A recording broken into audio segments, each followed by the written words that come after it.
स्वागत है आप सबका आपके अपने YouTube चैनल राधे रानी क्लासेस में। तो मैं लेके आ गया हूँ 8 सितंबर को होने वाले त्रैमासिक पेपर हिंदी विषय का, जो कि मॉडल पेपर रहेगा आपका MP बोर्ड द्वारा जारी किए गए प्रश्न पत्र में से। अगर आपको भी 75 अंक में से 75 अंक लाने हैं तो बने रहिए वीडियो के अंत तक। तो पहला प्रश्न रहेगा आपका, सही विकल्प चुनकर लिखिए। तो पहला क्वेश्चन देखिए, जूरी के साले का नाम था गया। क्वेश्चन नंबर 2 देखिए, ईश्वर ने बेलों को नहीं दिया तो वाणी नहीं दी। क्वेश्चन नंबर 3 देखिए, गोई शब्द का अर्थ है जोड़ी।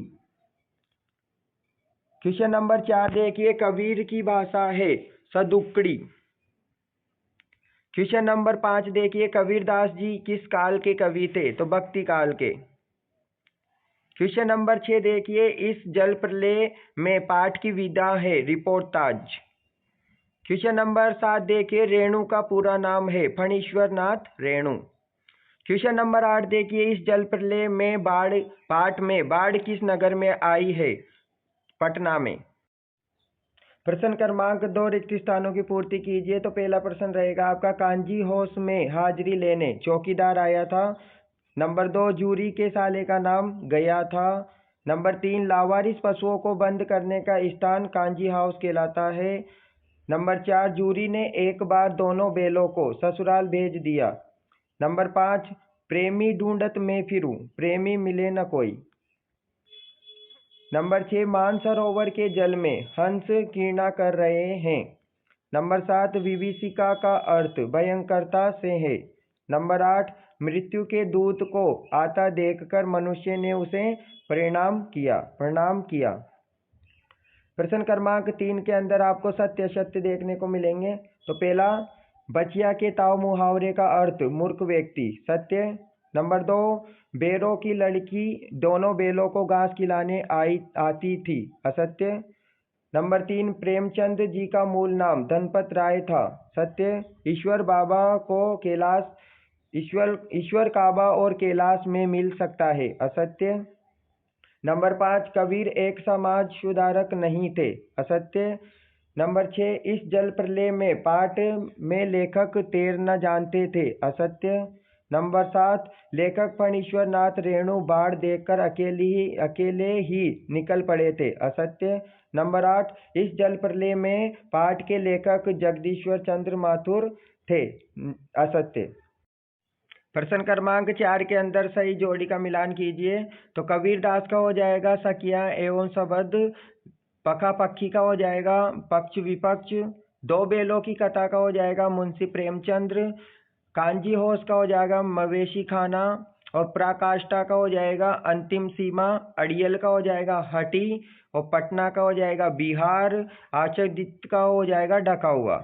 प्रश्न क्रमांक 5 के अंदर आपको एक वाक्य में उत्तर देने। तो पहला प्रश्न रहेगा आपका, संयुक्तता शब्द का तात्पर्य है। तो उत्तर देखिए, संयुक्तता का अर्थ है दूसरों के विचारों मतों और व्यवहारों को सहन करने की क्षमता। क्वेश्चन नंबर 2 देखिए, जूरी के बैल किस नस्ल के थे। तो जूरी के बैल पक्षाई नस्ल के थे। नंबर 3 देखिए, कांजी होश का चौकीदार क्या लेकर जानवरों की हाजिरी लेने जाता था। तो उत्तर देखिए, कांजी होश का चौकीदार लालटेन लेकर जानवरों की हाजिरी लेने जाता था। नंबर 4, कबीरदास ने ज्ञान की तुलना किससे की। तो कबीरदास ने ज्ञान की तुलना तलवार से की है। नंबर 5, मनुष्य की श्रेष्ठता किसके कारण होती है। तो मनुष्य की श्रेष्ठता उच्च कर्मों के कारण होती है। नंबर 6, कबीरदास ने किसका विरोध किया। तो उत्तर देखिए, कबीरदास ने जाति पाति पाखंड और धार्मिक आडंबरों का विरोध किया है। नंबर 7, इस जल प्रलय में बाढ़ के पानी को क्या कहा है। तो बाढ़ के पानी को मृत्यु का तरल दूत कहा गया है। प्रश्न क्रमांक 8 देखिए, साक्ष्य पत्रिका में विशेषांक का नाम है। तो साक्ष्य पत्रिका के विशेषांक का नाम नदियों की आग है। प्रश्न क्रमांक 6 के अंदर आपको देखने के लिए मिलेंगे, मिजाज लोक कथा के आधार पर दिए गए वाक्यों को क्रम में लगाकर पुनः लिखिए। मतलब इसके अंदर आपको क्रम में लिखने होंगे पूरे वाक्य को। तो इनका क्रम रहेगा, एक परिवार में पति पत्नी रहते थे। पति भोजन परोसने लगा और पत्नी गर्मा गर्म रोटी बनाने लगी। थाली परोसने पर मेहमान हाथ मुंह धोकर बैठ गए। हम बिना रोटी खाए तुम्हें नहीं जाने देंगे। तो इस क्रम में आपको लिखने होंगे। क्वेश्चन नंबर 2 देखिए, मेजबान लोक कथा के आधार पर लिखित कि मेहमान कैसे हैं और उन्हें कैसा भोजन में ज़्यादा पसंद है। तो उत्तर देखिए, मेहमान बड़े खास थे और उन्हें भोजन में पापड़ सबसे अधिक पसंद था। क्वेश्चन नंबर 3 देखिए, निम्नलिखित शब्दों का प्रयोग करते हुए एक एक वाक्य लिखिए। तो मेहमान का प्रयोग करेंगे, हमारे घर आज कुछ मेहमान आए। भोजन का करेंगे, माँ ने स्वादिष्ट भोजन बनाया। प्रश्न क्रमांक 4 देखिए, रन फॉर यूनिटी मैराथन दौड़ का उद्देश्य लिखिए। तो उत्तर रहेगा आपका, रन फॉर यूनिटी मैराथन दौड़ का उद्देश्य राष्ट्रीय एकता और अखंडता की भावनाओं को मजबूत करना तथा एकता का संदेश देना था। प्रश्न क्रमांक 7 के क्वेश्चन आंसर देखते हैं। पहला प्रश्न रहेगा आपका, विशेषण किसे कहते हैं, एक उदाहरण लिखते हुए समझाइए। तो उत्तर, जो शब्द संख्या या सर्वनाम की विशेषता बताते हैं उन्हें विशेषण कहते हैं। उदाहरण, सुंदर फूल खिला है, तो यहाँ सुंदर विशेषण है। नंबर 2, विशेष्य किसे कहते हैं, एक उदाहरण लिखते हुए समझाइए। तो उत्तर, जिस संज्ञा या सर्वनाम की विशेषता बताई जाती है उसे विशेष्य कहते हैं। उदाहरण, सुंदर फूल खिला है, यहाँ फूल विशेष्य है। प्रश्न क्रमांक 3, उपसर्ग किसे कहते हैं, प्र और एवं अनु उपसर्ग का उपयोग करते हुए दो दो वाक्य बनाइए। तो उत्तर रहेगा आपका, दो शब्दांश, जो शब्दांश किसी शब्द के प्रारंभ में जुड़कर उनके अर्थ में परिवर्तन कर देते हैं उन्हें उपसर्ग कहते हैं। प्र से प्र प्लस गति प्रगति, प्र प्लस हार प्रहार। अनु से अनु प्लस शासन अनुशासन और अनु प्लस करण अनुकरण। प्रश्न क्रमांक 4, प्रत्यय किसे कहते हैं, आवट एवं इक प्रत्यय का प्रयोग करते हुए दो दो शब्द बनाइए। तो उत्तर रहेगा आपका, दो शब्दांश किसी शब्द के अंत में, जो शब्दांश किसी शब्द के अंत में जुड़कर नया शब्द बनाते हैं उन्हें प्रत्यय कहते हैं। जैसे मिल प्लस आवट मिलावट, सज प्लस आवट सजावट।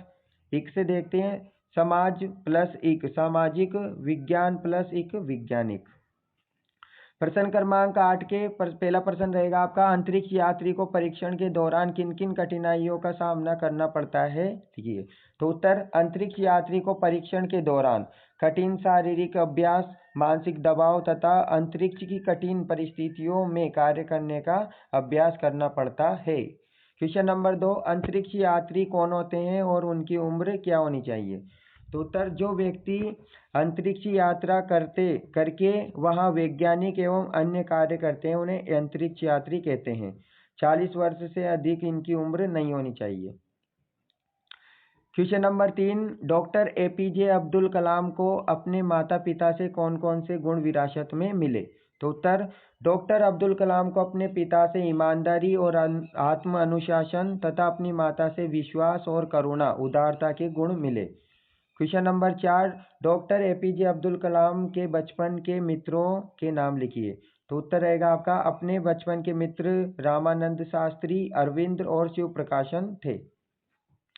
क्वेश्चन नंबर 9 के प्रश्न देखते हैं, विराम चिन्ह किसे कहते हैं। तो पहला क्वेश्चन उत्तर रहेगा, लिखते समय वाक्य में ठहराव, भाव और अर्थ को स्पष्ट करने के लिए जिन चिन्हों का प्रयोग किया जाता है उन्हें विराम चिन्ह कहते हैं।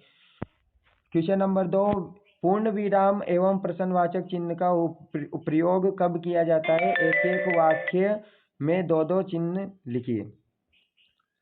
तो पूर्ण विराम का ये चिन्ह होता है का प्रयोग सामान्य वाक्य के अंत में किया जाता है। उदाहरण, राम विद्यालय जाता है, पूर्ण विराम का चिन्ह। प्रश्नवाचक चिन्ह का प्रयोग प्रश्न पूछने वाले वाक्य के अंत में किया जाता है। उदाहरण, क्या तुम विद्यालय जाओगे, क्वेश्चन मार्क।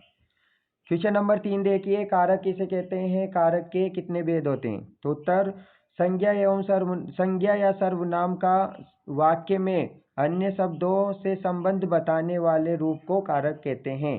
कारक 8 प्रकार के होते हैं। पहला कर्ता, नंबर 2 कर्म, नंबर 3 करण, नंबर 4 संप्रदान, नंबर 5 अपादान, नंबर 6 संबंध, नंबर 7 अधिकरण और नंबर 8 संशोधन। क्वेश्चन नंबर 4 देखते हैं, उचित विराम चिन्ह लगाकर वाक्यों को पुनः लिखिए। तो इनके अंदर आपको चिन्ह लगाने, क्या कल तुम विद्यालय आओगे। तो उत्तर हो जाएगा इसका, क्या क्या कल तुम विद्यालय आओगे? Question mark.